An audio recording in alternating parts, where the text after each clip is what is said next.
আপনার স্ত্রীকে ভুলে ওই তিনটা কথা বলবেন না। 1 নাম্বার, তুমি সারাদিন ঘরে বসে কি করো?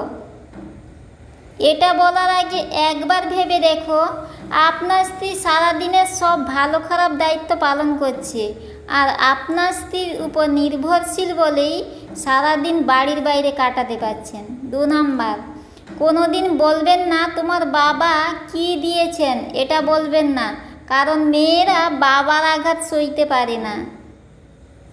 সবচেয়ে বড় কথা একটা, তোমাকে তার সন্তানকে দান করেছে, এর চেয়ে আর বড় সম্পদ কি হতে পারে?